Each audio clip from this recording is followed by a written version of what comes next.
Ya, estimados, vamos a comenzar ahora con la segunda parte, perdón, de esta clase, que es cuidados de enfermería asociado a pacientes neuroquirúrgicos, en específico a pacientes con cirugía de columna, programada para hoy, 12 de mayo a las 10:15 de la mañana. A modo de introducción, ¿cierto? Es muy importante mencionar las funciones básicas del sistema espinal, que principalmente están enfocadas en permitir la movilidad, soportar las cargas, proteger a la médula espinal y raíces nerviosas y por supuesto también la mantención de la estabilidad de las funciones básicas, ¿no es cierto?, del sistema espinal. ¿Ya? Muy importante. Volvemos a recordar, lo vimos en la clase recién realizada, ¿cierto? En la primera parte, eh, ¿no es cierto? Desde la fisiología y la anatomía es muy importante recordar, ¿no es cierto?, las partes de la columna vertebral, dado que vamos a registrar y vamos a describir dependiendo la localización, ¿no es cierto?, anatómica de la zona de afección. Ya tenemos 7 vértebras cervicales, 12 vértebras torácicas, 5 lumbares, para después dar paso al sacro y finalmente al coxis. Desde la anatomía vertebral, desde la vértebra, perdón, propiamente tal, ¿no es cierto? En esa imagen, la parte que está más hacia la derecha, ¿no es cierto?, de su pantalla es lo que se denomina el cuerpo de la vértebra, ¿no es cierto?, que está hacia la parte interior, ¿no es cierto?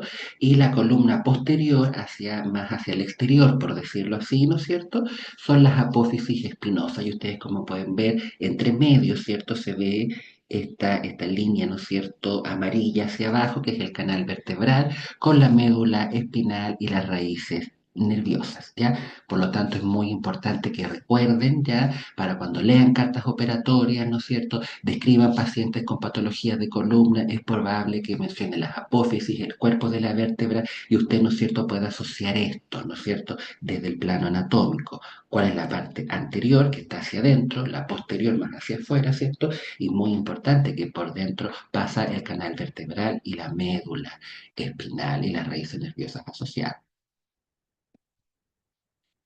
Muy importante, estimados, también recordar los nervios espinales, también los mencionamos en la primera parte de esta clase. Los nervios espinales son 31 pares, hay 8 pares que son nervios cervicales, 12 pares que son nervios torácicos, 5 pares de nervios lumbares, 5 pares de nervios sacros, perdón, y del nervio coccygeal un par, ¿no es cierto? Esto desde la visión lateral, ¿no es cierto? Para que ustedes hagan una idea, tengan una idea, perdón, y desde aquí, ¿no es cierto?, la localización y las alteraciones que se puedan producir, ¿no es cierto?, por la compresión y los nervios asociados, ¿no es cierto?, o una entre otros.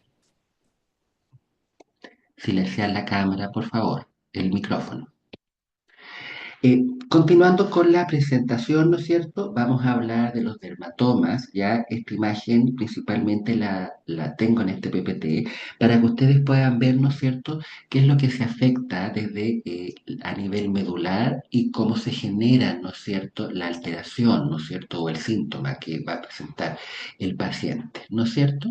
Los dermatomas principalmente son áreas de piel inervada por axones de nervios sensitivos que están asociados, ¿cierto?, a una raíz de la médula, a un nervio espinal en el fondo. ¿Ya? Nervios sensitivos de una raíz de un nervio espinal, ya principalmente, y ahí ustedes pueden ver que está la médula cervical, ¿no es cierto? Sedosa a la señal, se asocia, ¿no es cierto?, al ángulo de la mandíbula. Si hay una alteración, pues no vamos a leerlos todos, y así dando ejemplos al aire. Si tenemos una alteración, ¿no es cierto?, a nivel de C7, principalmente esto se va a traducir en una alteración a nivel, ¿no es cierto?, del dedo medio. Si tenemos alteración, ¿no es cierto?, en T4, principalmente el cuarto espacio intercostal, ¿no es cierto?, a nivel del pezón, de la médula lumbar, ¿cierto? Si tenemos una lesión a nivel de L3, del cóndilo femoral medial, ¿no es cierto? La médula sacra, tenemos una alteración, ¿no es cierto?, a nivel de S1, que es la parte lateral del talón, ¿no es cierto? Y ahí son las alteraciones, los déficits que van mencionando como signos o síntomas nuestros pacientes, dependiendo el nivel medular que presente la alteración. Ya les recuerdo que estos son nervios sensitivos de un nervio espinal. Cualquier compresión que sufran estas raíces, como les decía, pueden producir alteraciones tanto de las sensaciones, que principalmente son parestesias, adormecimiento, falta de sensibilidad. Algunos pacientes refieren que tienen ardor, perdón, en tal parte de la pierna o dolor, ¿no es cierto? Sienten una quemazón, también refieren, ya como de las órdenes cerebrales para la contracción muscular, se genera una debilidad en el territorio al que está destinado cada nervio. Por eso vimos, ¿no es cierto?, a qué parte anatómica llegaba, ¿no es cierto?, esta alteración dependiendo de la ubicación. Desde la etiología, de la generalidad, les pongo, ¿no es cierto?, esta gráfica que ¿no es cierto?, principalmente muestra ya cuáles son las principales, ¿no es cierto?, consecuencias que a nivel fisiopatológico se generan, producidas por diferentes eventos y principalmente, ¿no es cierto?, todas las afecciones y las alteraciones o fracturas ya en general, ya a nivel de columna, se asocian en un 45%, ¿no es cierto?, como ven en ese gráfico de torta, a los accidentes automovilísticos, ya eso significa ABM, ya tenemos, ¿no es cierto?, en menor porcentaje las caídas, los actos de violencia, los deportes y otros, pero principalmente son accidentes automovilísticos, ¿ya? Te los doy como un dato anexo desde ya más de epidemiología. Por supuesto que estos porcentajes van cambiando año a año, pero aún sí sigue siendo, ¿no es cierto?, el primer lugar para los accidentes automovilísticos. Ya desde estas afecciones, ya desde estos accidentes, ya, o desde este tipo de problemáticas, ya, generalmente generan alteraciones, ya, de la columna cervical entre un 15 y un 20%, ya, siendo estas ya más comunes en un 80% a nivel de C3 a C7, ya, y las vértebras más comprometidas son C5 y C6, ya, y desde la columna toracolumbar, ¿no es cierto?, con una zona de afección en mayor porcentaje, entre el 80 y el 85%, siendo más comprometidas, ¿no es cierto?, dentro de este porcentaje de T11 a L2 un 50%, y, ¿no es cierto?, los problemas asociados ya a estas causales solamente generan un 1% a nivel del sacro. Desde el diagnóstico propiamente tal, recuerden que el diagnóstico es algo médico ya, pero desde el diagnóstico propiamente tal, en la valoración, en la anamnesis, ¿no es cierto?, el paciente va a referir signos y síntomas que desde lo clínico y desde el examen físico nos van a hacer sospechar, ¿no es cierto? Desde el dolor lumbar, una marcha inestable, hay un déficit motor como parece, aplegia, hipoestesia, ¿no es cierto?, pérdida del control de esfínter, y por supuesto que esto se va a hacer en primera instancia, ¿no es cierto?, en la anamnesis, en el examen físico, en la valoración, también el paciente se lo va a referir al médico, y esto es la antesala para que el médico piense, ¿no es cierto?, sospeche de qué tipo de diagnóstico, y por supuesto que esto requiere de una confirmación diagnóstica. Generalmente, ¿no es cierto?, se le solicita un examen imaginológico que ustedes ven ahí que dice rayo, TAC y resonancia magnética, ¿ya? Eh, pero siendo el más común, ¿no es cierto?, de la solicitud y de la experiencia, ¿no es cierto?, los TAC. Ya entregan información, ¿no es cierto?, más completa para poder diagnosticar, y las resonancias también, pero tienen un costo económico más elevado. Ya desde lo que es más fácil de tomarle al paciente, porque las resonancias magnéticas son programadas, son con hora, tienen preparación, pero desde lo más fácil y más simple, ya para comenzar a diagnosticar, puede ser un rayo o un TAC, principalmente son los TAC, y si es necesario, ¿no es cierto?, puede generarse después la solicitud de una resonancia magnética por un estudio más completo. Desde el tratamiento propiamente tal, estimados, si hay una fractura de columna, esto puede ser conservador o quirúrgico, ¿ya? Me refiero, puede generarse una fractura estable o inestable. Las fracturas estables son para un tratamiento conservador, muchas veces con uso de órtesis, que lo vimos, ¿no es cierto?, corsé dorsolumbar, lo vimos en la clase anterior, ¿ya? Y si es una fractura que requiere de un tratamiento quirúrgico, que es de resorte quirúrgico, el paciente va a pabellón para una fijación de columna. Muchas veces los pacientes, ¿no es cierto?, requieren uso de corset, aunque estén fijados. Me refiero, no es que la órtesis es solo para pacientes no operados, para que me entiendan. Puede ser para ambos, quirúrgicos y no quirúrgicos. pero en el caso de el conservador está con mucho tiempo con el corsé, pueden estar 2 meses incluso o más, dependiendo de la patología y la respuesta del paciente. Está en el proceso de rehabilitación con kinesioterapias motoras, ya no hospitalizado, de forma ambulatoria. Y el paciente que fue operado, que fue de resorte quirúrgico, es un paciente que necesita mucha inmovilización, ¿no es cierto?, en esa zona y también para eso queda con un corsé. El objetivo del enfoque neuroradiológico es determinar el estado de la columna vertebral y la estabilidad de la misma para ver si esta fractura eh, esta fractura es estable o inestable, ¿no es cierto?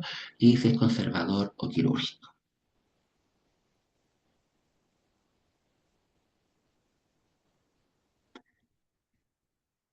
Desde las indicaciones de la cirugía, ya, si bien es cierto, esto ya más en pacientes pediátricos, pero igual es muy importante, ¿no es cierto?, que lo recordemos.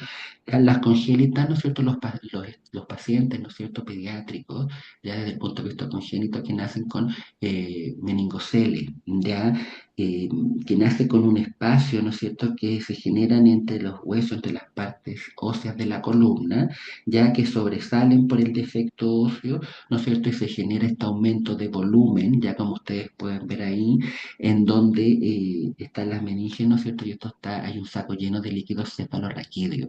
Por lo tanto, las meninges, las membranas protectoras salen, ¿no es cierto?, hacia el exterior, en la espalda, ¿ya? Pero la médula espinal se mantiene en su trayecto, me refiero de forma vertical, ¿ya? Y se genera este saco lleno de líquido cefalorraquídeo. Esto es una indicación de cirugía, ¿ya? A diferencia del mielomeningocele, ya en donde el mielomeningocele podemos ver, ¿no es cierto?, que también están las meninges, hay LCR, ¿no es cierto?, el líquido cefalorraquídeo, pero también, ¿no es cierto?, hay salida de la médula espinal, ¿ya? En la anterior, ¿no es cierto?, vemos que la médula espinal sigue su trayecto de forma vertical, ¿ya? Y en el mielomeningocele, ¿no es cierto?, hay, ¿no es cierto?, salida de la médula espinal también, por supuesto que esto genera mayores alteraciones, déficit, ¿no es cierto?, motor y también sensitivo.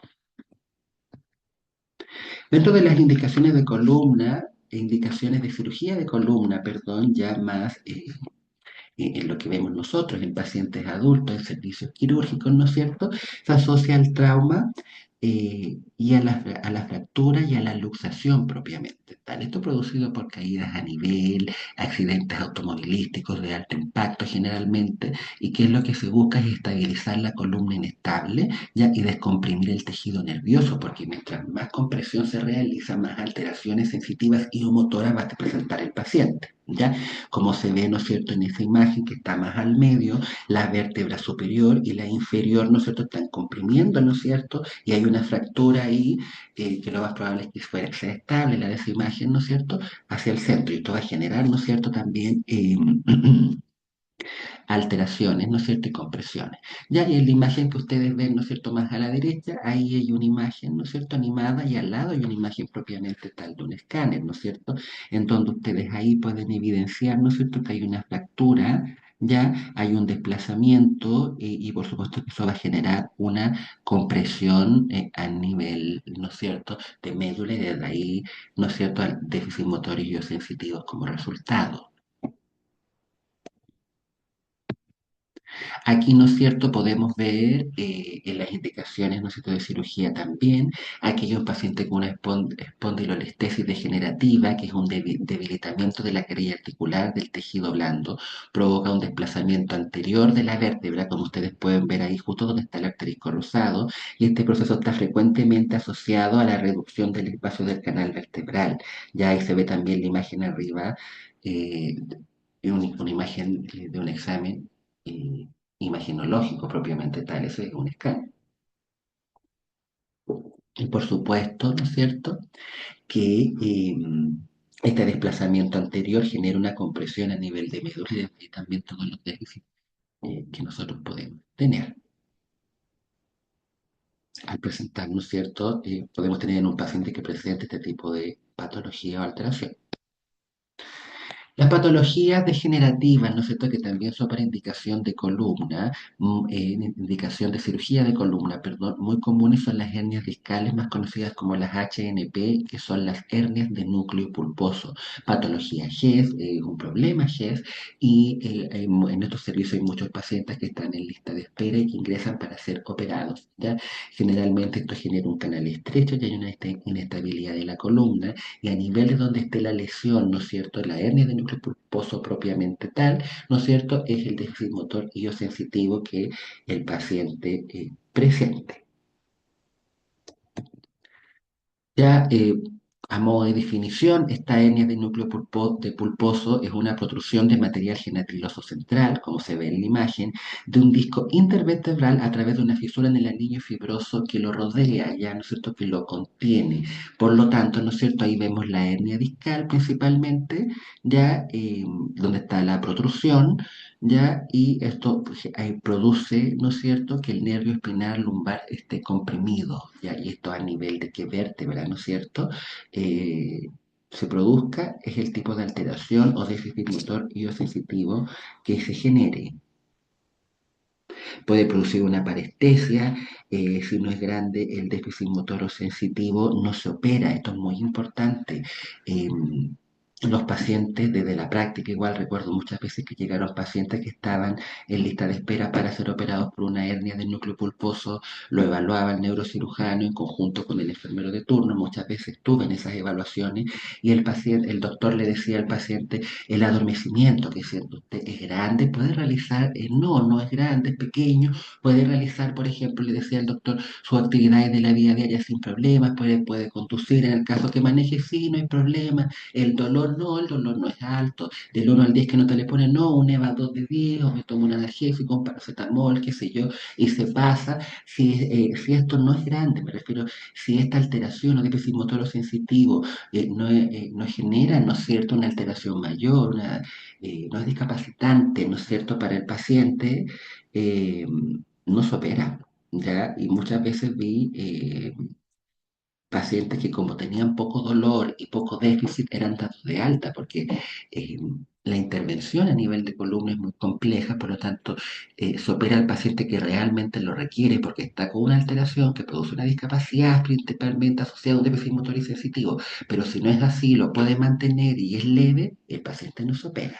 ¿Ya? Esto por supuesto que depende de la alteración y del criterio médico también.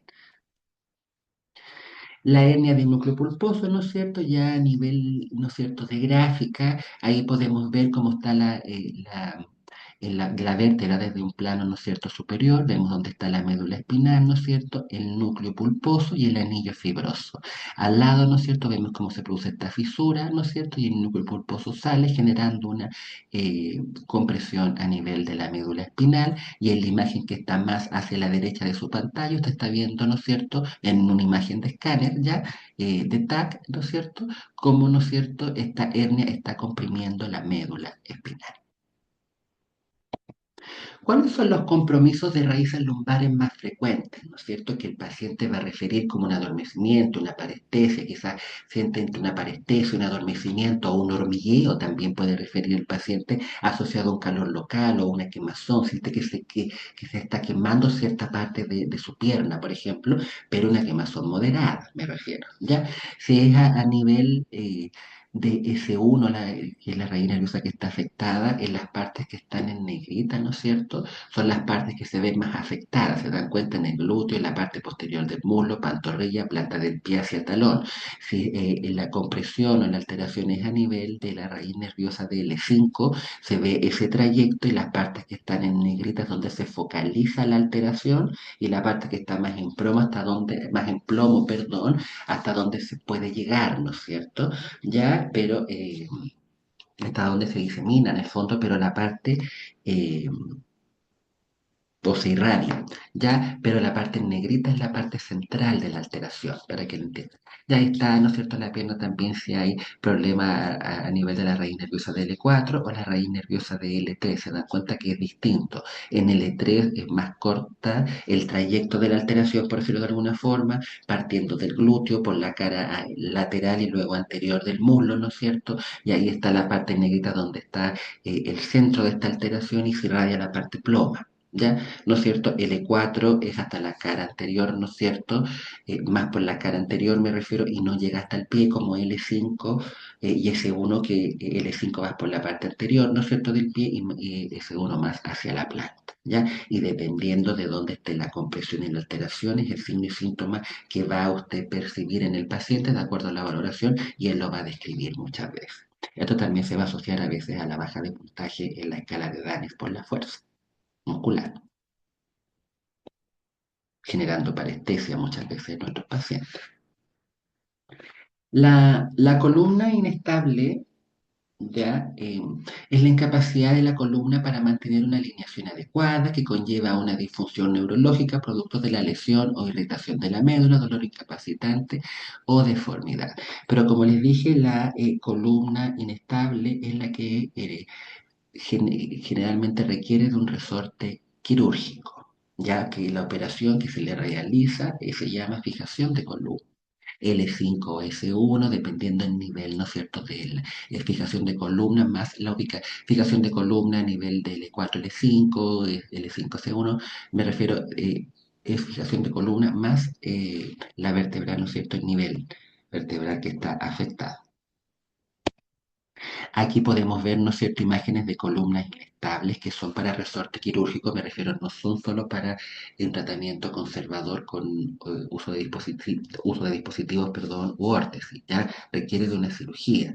Ya ahí podemos ver en la imagen que está más hacia la izquierda de su pantalla, ¿no es cierto?, donde está la flecha azul, ahí hay una fractura, ¿no es cierto? Aquí tenemos una imagen ya más en 3D, ¿no es cierto?, cómo se ve el cuerpo vertebral ya cómo genera esto, ¿no es cierto?, una desalineación desde la curvatura normal, generando, ¿no es cierto?, compresiones desde ahí déficit motor y o sensitivos, y en la imagen que está más a la derecha, ¿no es cierto?, ustedes están viendo propiamente tal una fijación que lleva una placa, ¿no es cierto?, con tornillos que ingresan, ¿no es cierto?, principalmente al cuerpo de la vértebra para fijar, estabilizar, ¿no es cierto?, y alinear de acuerdo a lo normal. También hay indicaciones de cirugía asociada a tumores, ¿no es cierto? Están los tumores primarios, ¿ya? Que pueden ser óseos, médula y raíces y envolturas y también a tejidos blandos, ¿no es cierto? Y también por tumores ya a nivel más secundario como metástasis, me explico. Puede haber una persona que tiene, ¿no es cierto?, Eh, un cáncer de mama, ¿no es cierto? Y después esto se fue diseminando, ¿no es cierto? Y finalmente se generó una metástasis y es la metástasis la que está a nivel de la columna y muchos pacientes han llegado a hospitalizarse por déficit motores sensitivos, dolor de espalda, dorsalgia generalizada o a nivel lumbar, ya, etcétera, ¿cierto? Y se da, en el escáner se ve, ¿no es cierto?, que hay un tumor, pero a lo mejor es de pequeño tamaño y se sospecha de una metástasis. Y ahí se le toma, ¿no es cierto?, al paciente una resonancia o un escáner con contraste, dependiendo del caso y el médico también, ¿cierto? Lo que indique y finalmente se dan cuenta que el tumor primario era a nivel de una mama, ¿no es cierto? Y que la metástasis ahora estaba a nivel de la columna y se va a operar, pero es muy común, me refiero, de que muchos pacientes comiencen con esta sintomatología, pero es por una metástasis y el primario está en otra localización y por supuesto que también tiene que recibir el tratamiento necesario por esa especialidad. ¿Ya? Aquí pueden ver tumores, estas son imágenes de TAC, ya en la imagen A, ¿no es cierto? Ahí podemos ver, ya, este es un primario para que vean cómo está comprimiendo, ¿no es cierto?, a nivel de médula, y en la imagen B, ¿no es cierto?, que se ven múltiples puntitos para que me entiendan, ya sería el caso de una metástasis, que esto sería la antesala para sospechar que hay un tumor primario en otra parte que no sea la columna y genera, ¿no es cierto?, la solicitud de más exámenes imagenológicos. También están las indicaciones de columna, ya, indicaciones de cirugía de columna, perdón, por infecciones por absceso, que están los espinales, paraespinales y también por empiemas, ¿no es cierto? Son largos tratamientos como son de médula, a nivel de médula muchas veces los afectan, ¿no es cierto? Eh, Largos días de tratamiento antibiótico también, ¿ya? La espondilodifistis también, si bien no está descrita aquí como infección por absceso propiamente tal, pero igual se los doy como dato, ¿no es cierto? La espondilodifistis, pacientes que están 42 días con tratamiento antibiótico y generalmente a 1 gramo de vancomicina cada 12 horas. Al comienzo estos pacientes empiezan con, me refiero, se comienza el tratamiento, perdón, con estos pacientes estando hospitalizados, pero como son 42 días, empiezan con control de parámetros inflamatorios, parámetros infecciosos también, 1 vez a la semana, están hospitalizados, ¿no es cierto?, dependiendo de la evolución del tratamiento y del paciente, un par de días, 1 semana, 2 semanas quizás, y de forma posterior se van con hospitalización domiciliaria, porque ellos están solo esperando finalizar el tratamiento antibiótico ED. Ya, se los lo cuento como dato anexo.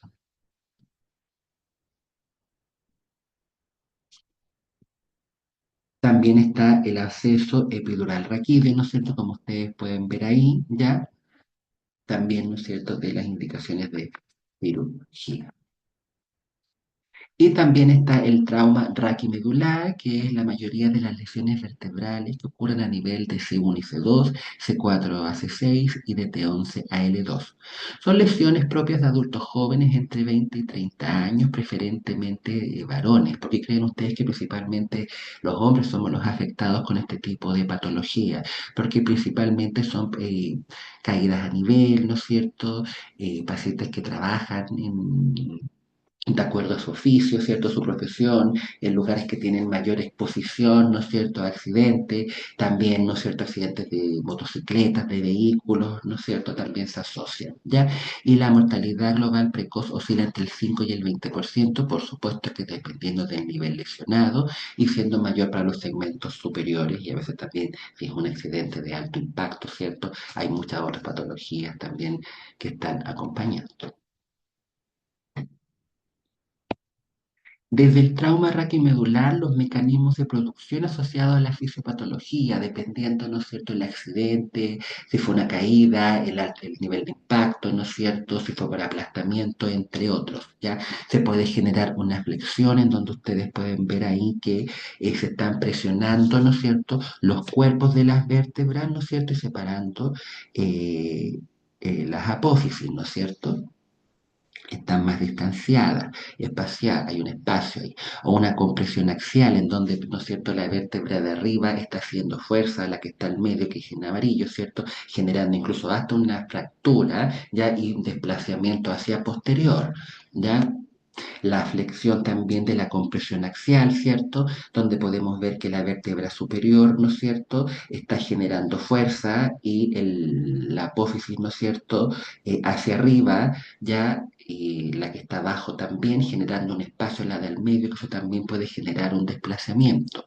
Ya cuando hay flexión o rotación, dependiendo del tipo de accidente generalmente, ya, o la causa de esta patología, puede haber incluso una flexión, una rotación, ¿no es cierto?, que genera en este caso que la vértebra del medio se rote, ¿no es cierto?, generando, ¿no es cierto?, dolor, por supuesto, alteración y compresión medular, y la vértebra superior haciendo presión ya hacia abajo, ¿ya? Y la hiperextensión que principalmente genera una inestabilidad vertebral, una lesión ya más a nivel neurológico, principalmente se tienden a juntar las apófisis, ¿ya?, de las vértebras y separando, ¿no es cierto?, la parte más interna ya del cuerpo, dando espacio, dando lugar a un espacio, ¿no es cierto?, y también a otra vértebra para que comprima la parte del medio, para que se entienda de esta forma.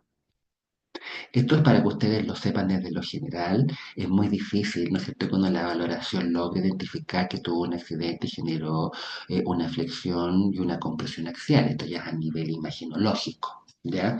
Nosotros vamos a valorar solamente signos y síntomas. Desde el tipo de abordaje para las fijaciones de columna, me refiero cuando el paciente es de resorte quirúrgico, ¿ya? Esto puede ser cervical, dorsal o lumbar, ya, y utilizan estas placas que generalmente son de titanio, ya, y puede ser un abordaje anterior o posterior, dorsal y lumbar lo mismo, anterior o posterior. ¿A qué me refiero? Que dependiendo de la ubicación o la localización de la fractura, ¿no es cierto? Y el nivel vertebral, la fijación puede ser por adelante o por detrás, para que me entiendan. Es una fijación a nivel cervical, están operando al paciente, me refiero por delante, ¿ya? O el abordaje o por detrás, ¿no es cierto? Bajo la cabeza, ¿no es cierto? Por la espalda, a eso me refiero. Lo dorsal igual y lo lumbar, hay un abordaje que es anterior o posterior, por del plano anterior o el plano posterior, ¿ya? Para que ustedes lo entiendan, que eso lo deciden los médicos dependiendo de la localización exacta de la fractura y donde ellos pueden tener eh, una mejor, ¿no es cierto?, localización para realizar la operación, donde también les facilite, a eso me refiero, ¿ya? Y esto lo define el médico generalmente antes con los escáneres o resonancias que tenga el paciente, ¿ya? Y ahí como ustedes pueden ver, ahí se ve el paciente, ahí se ve la placa, estos son con tornillos, el tornillo va directamente en lo que es el cuerpo de la vértebra para generar esta fijación. ¿Ya? Esas son imágenes de TAC de control postoperados. ¿Ya? El paciente se opera hoy día de una fijación de columna y lo más está con reposo absoluto. Ya si es cervical va a quedar con un collar cervical o si es dorso lumbar muchas veces también, a veces no siempre, dependiendo de la cirugía, quedan con un corse dorso lumbar. Los cervicales generalmente quedan con collar cervical. ¿Ya? Y la indicación médica desde la experiencia y lo general es que al día siguiente de la operación vaya un escáner de control, ¿ya? Que serían estas imágenes para ver si la cirugía y los tornillos quedaron bien posicionados. Ha pasado ya que muchas veces el tornillo no queda bien posicionado o queda muy al borde del cuerpo de la vértebra y el paciente ha tenido que ser reintervenido. O también ha pasado que pacientes no respetan el reposo absoluto, se van a operar y se están movilizando, abren el velador, toman el celular, ¿no es cierto?, de un lado para otro, reciben las visitas, se sientan muchas veces escondidos del personal porque saben que tienen que cumplir de forma estricta el reposo absoluto y puede haber un desplazamiento porque está recién intervenido. ¿Ya? Por eso es tan importante educar a estos pacientes cuando uno los recibe de país. Desde los cuidados de enfermería estimados asociados principalmente al posoperatorio, la posición del paciente en cama de 30 grados, ¿ya? Reposo absoluto según indicación médica. Ellos indican cuando el paciente se puede levantar y empieza con kinemotora la primera vez que se levanta. Control de signos vitales cada 6 horas o SOS. Dependiendo del requerimiento del paciente, hay que evaluar si necesita oxígeno el paciente, sobre todo en las fracturas cervicales, a veces tienden a desaturar, están con collar y uno los puede apoyar con naricera o también podría ser a mayor flujo, quizás una multivent, pero generalmente en naricera, en el caso que lo requieran, desde la experiencia les cuento. Tranquilizamos al paciente porque está con esta parte más como hiper estirada para que me entiendan el collar cervical, le explicamos que debajo del collar hay un apósito, que se hacen curaciones planas, etcétera. ¿Ya? Solo para comentarles, estimados, en el caso que reciban un paciente con una fijación de bordaje anterior cervical, ya, y yo tengo que hacer la curación plana, estas curaciones se hacen solamente en SOS porque son heridas que están afrontadas con suturas, ya, para que entiendan, y arriba quedan con un apósito, con un primapor, ya está el apósito bien pegado, igual que el resto de las heridas, no se debe mojar, no se debe, ¿no es cierto?, desplazar este apósito ni descubrir, y solamente se le hacen curaciones en SOS, son planas, ¿ya? Pero aún así son con de manejo estéril, considerando, ¿no es cierto?, la parte anatómica y que asociado también a la médula espinal. Generalmente, dependiendo del servicio, se lo van a indicar, pero se hace con guantes estériles muchas veces por la zona y el riesgo de infección asociado está muy cerca a la médula, para que lo entiendan. Pero a veces son planas, les digo, depende, ¿no es cierto?, de la ubicación y el paciente, ¿ya? Y el tipo de fractura. En el caso que yo realice curación a un paciente que tenga un apósito bajo el collar cervical, porque fue a nivel cervical, yo, ¿no es cierto?, descubro la parte de arriba, ¿ya? Y le digo al paciente, antes de que le digo al paciente antes de realizar la curación, lo educo, le digo, mire, don Juan, por ejemplo, le voy a hacer una curación, le voy a sacar la parte de adelante del collar, pero usted va a estar muy tranquilo, no va a mover el cuello. Después de terminar la curación, yo le voy a volver a dejar la parte de adelante del collar y ahí se lo voy a ajustar, ya, y no se mueva, por favor, en el momento en el que yo le voy a realizar la curación, porque va a estar solo fijo por posterior, ¿se entiende? La parte de adelante la saqué para curar, pero le tengo que explicar al paciente, ¿ya?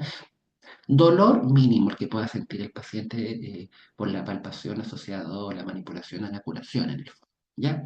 Tranquilizo al paciente, valoro su estado neurológico, valoro la movilidad, sensibilidad de piernas y brazos, extremidades superiores y extremidades inferiores, paresia, hipoestesia, anestesia y principalmente el paciente que estaba con estos déficits sensitivos antes de la operación, después de estar en regresión, en menos, ¿ya?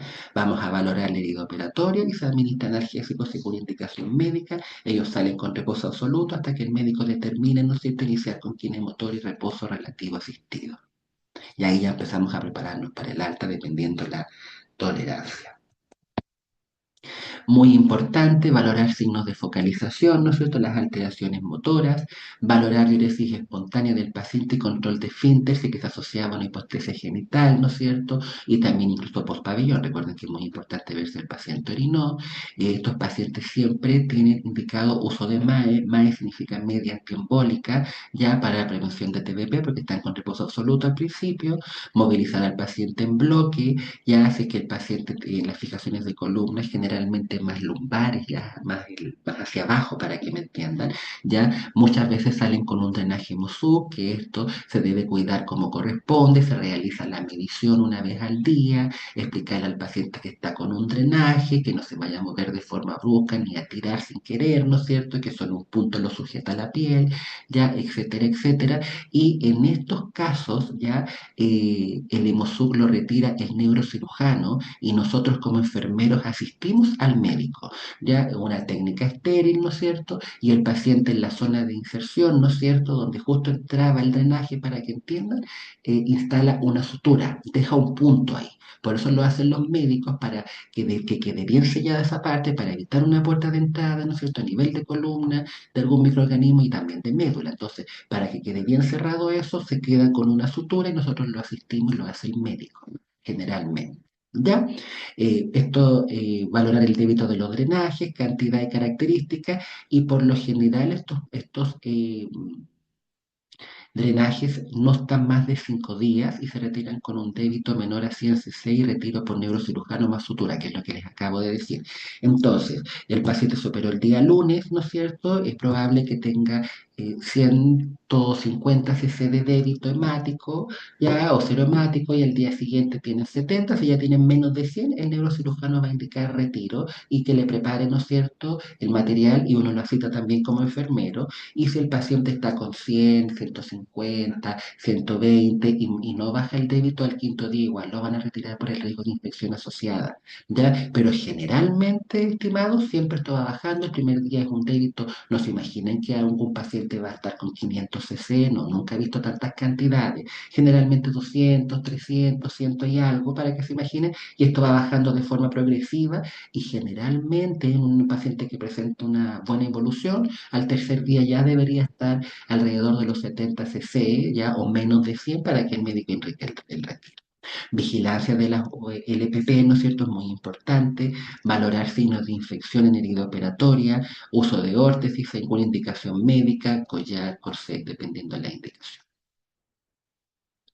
Y acá, ¿no es cierto?, hay otra imagen de los dispositivos, ¿no es cierto?, de soporte. Como les dije anteriormente, su función principal es estabilizar la columna vertebral, proporcionar soporte y restringir el movimiento. ¿Ya? Como ustedes pueden ver en la imagen, ahí nuevamente está el corsé dorsolumbar. La imagen más grande que está al medio es el corsé más ocupado. Como les dije, a lo mejor es un poco más elevado muchas veces el costo desde lo económico, pero sí genera una mayor inmovilidad y estabilización, que es lo que se requiere. ¿Ya? De acuerdo a la lesión de columna, puede indicarse el uso de collar cervical o corsé dorsolumbar. Esto es activo. No, es muy importante educar al paciente porque el corsé no es que el paciente se lo ponga cuando él quiera o cuando se le pare. El corsé se le a estos pacientes con patologías de columna, sea por tratamiento conservador o postquirúrgico que quedó con la indicación de uso de corsé, ¿ya?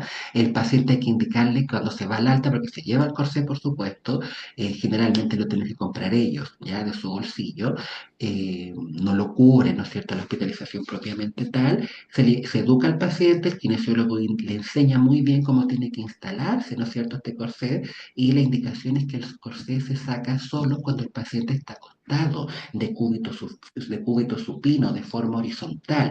Es el único momento en el que el paciente está sin el corsé y se tiene que instalar el corsé estando acostado, me refiero para que entiendan en un plano horizontal, y él ya para incorporarse, para sentarse en la cama y posteriormente pararse, él ya tiene que tener, ¿no es cierto?, el corsé instalado, porque si no lo tiene instalado, el mismo peso ya del cuerpo puede generar, ¿no es cierto?, alteraciones a nivel de la cirugía, aumentar la fractura en el caso de que sea un tratamiento conservador. Por lo tanto, es muy, muy importante educar al paciente cuando se va de alta, ya, y yo siempre me preocupaba de que el kinesiólogo también estuviera indicando, ya más que ellos ven la parte motora, ya de cómo se instala el corsé y que se saca el corsé solo cuando están acostados de forma horizontal y que para hasta incorporarse y sentarse en la cama para posteriormente pararse, ya tiene que estar instalado, ¿ya? No pueden estar ni siquiera sentados sin el corsé. ¿Ya? Y la indicación médica es de 6 a 12 semanas, ¿ya?